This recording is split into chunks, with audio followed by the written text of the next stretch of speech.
Hey Ty, it's kind of a two-part question here, but like, you've been to so many of these spots here before. But have you ever heard?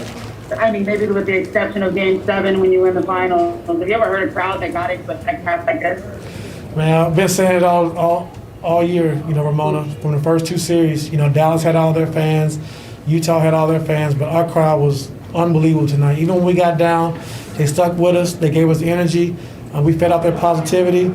And we couldn't have done it without our fans, I'm telling you. If we didn't have our whole building here today rocking the way they did, it'd have been a tough game for us to win. Does it feel pretty kind of appropriate that a kid like Terrence Mann has 39 points in the game? Like, maybe he doesn't feel the weight of everything that just happened here tonight. Ramon, it's been happening all year. When guys go down, guys step up. It could be anybody's night. Terrence Mann, we talked about it. Our coaching staff just, keeping the confidence of shooting the basketball, after Game 5. Like, you're a 40% three-point shooter. They're going to leave you open. If we get to the paint, Rudy's coming, and you're going to get open shots. And for him to come in a big game like this and step up and make 7 threes, it was huge for us. But having the confidence, trusting his work, it was unbelievable to see that tonight. Thanks. Next to Congratulations. Thank you. next we'll go to Candace Buckner.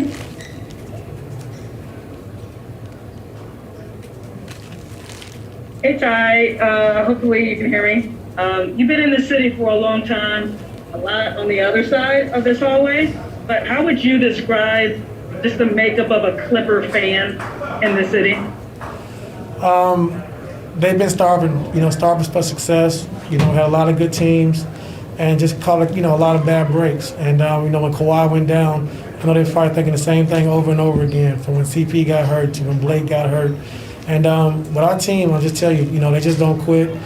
They keep fighting, they keep competing, and I think our fans love to see that this year. Like, we never gave in, never pointed the finger, never pointed the blame on someone else. We looked in the mirror, we owned it, and we moved on. And I just tell you, just a total team effort all season long, all playoffs long, different rotations, starters not playing, starters playing. Pat Beverly not playing last series, but didn't come in this series and change the whole series for us. So, it's a total team effort, and we're all on board. We're trying to win, and our team is willing to do whatever it takes to win. Thanks. Next to Ohm. Ty, what did you say to them when they're down 25 early in the third quarter? I mean, you guys have done comeback after comeback, down 0-2, down 0-2. First team to ever do that, to come back in 2 series this postseason. But when you're down 25 in the third, what did you say to them? Just continue to keep trusting. We've been doing all season long. I thought in the first half we took a lot of bad shots. We didn't touch the paint, and we took some bad shots. So at halftime, we just talked about when we get into the paint, we can get any shot we want. We know Rudy's coming to help, and guys are going to be open all around the floor. So don't take it personal. Don't take the one-on-one battle. If you can't get to the paint, swing it, slip out, and let the next guy drive the basketball. But when we get into the paint, we can get shots. And I think you saw it in the second half, scoring 81 points. And I think I'm not sure how many assists in the second half. I think 19 assists in the second half. But we was moving the basketball, and we was just trusting what we've been doing all season. And Ty, PG just said that it feels like the monkeys kind of come up, Clippers back a little bit. You were just talking about how starved this fan base is. Does it feel like maybe some of all that bad luck from the past is kind of dissipating? Yeah, tonight, just seeing our fans and how they stayed to the end and how they were cheering. It just felt good. It was a great feeling, and like I said, the team been starving for some success. The fan base has been doing the same thing, and to me, I always look at it differently. Like, I know the Lakers are out, and there's a lot of Laker fans here, but once the Lakers are gone, if we're not playing the Lakers, you should be cheering for the Clippers, and that's just how I feel, because it's all one city, and I can just feel the love, and I'm just very happy and proud of our guys. To Paul George Live. Jump in with Locke.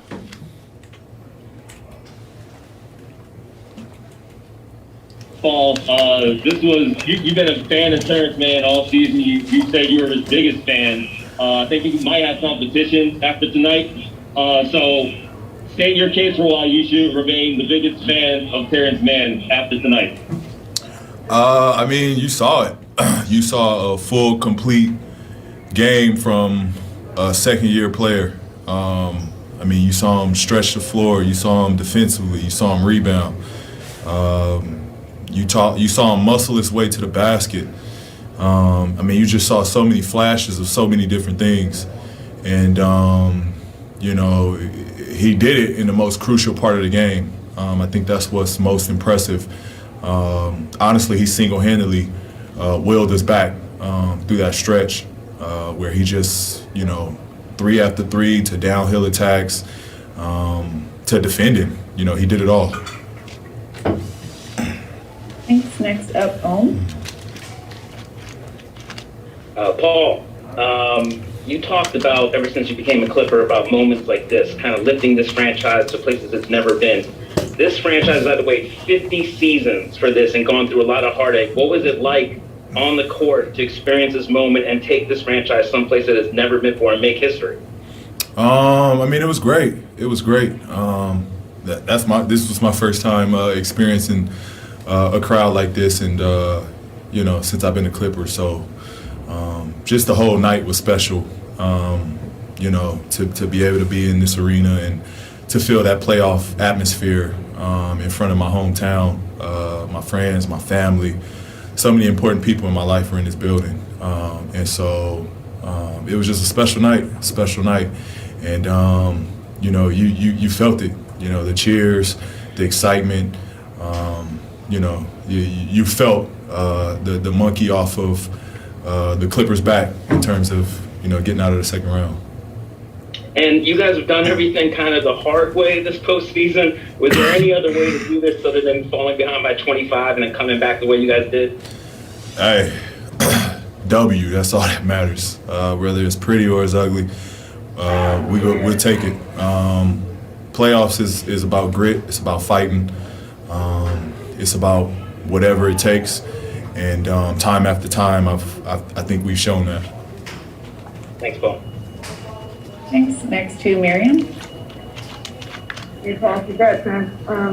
I remember Terrence's rookie season, like very early in the season, Doc would talk about how he would like hang out and shoot with you in Hawaii after practice, and that was, you know, saying something for a rookie like that.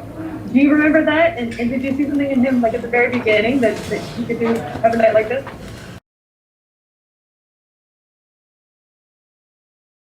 Yeah, he was a sponge. The second I got here, he was a sponge. But you know, I got a chance to see him up close, and you know, when I was hurt with the shoulders, T-Man was like my sparring partner, and so we used to go at it. You know, I seen the flashes from way on, you know, in the beginning, and you know, his tenacity was what I needed to get me back playing, you know, at an elite level. But going against him was fun. We challenged each other. I hope I was able to pass some things off to him. But, you know, we grew a really good relationship. The very, you know, second I got here, like I said, because I was rehabbing and he was one of the guys that was preparing me to get ready to come back. So, again, I got to see him, you know, up close. And so I was a fan from day one. We have time for one more. Go ahead, Dan Wakey. Hey, Paul. Down 2-0 in the first round, down 2-0 in this round. I think in response to that, you guys are 8-1. How did you guys do that? That's not easy to do in the postseason. T. Lue, adjustments after adjustments. You know, got to give most of the credit to him and the guys just doing whatever it takes, willing game after game, just willing these wins out, just playing with straight toughness and trusting each other. You know, I thought the second half of tonight, you really saw a team that trusted one another.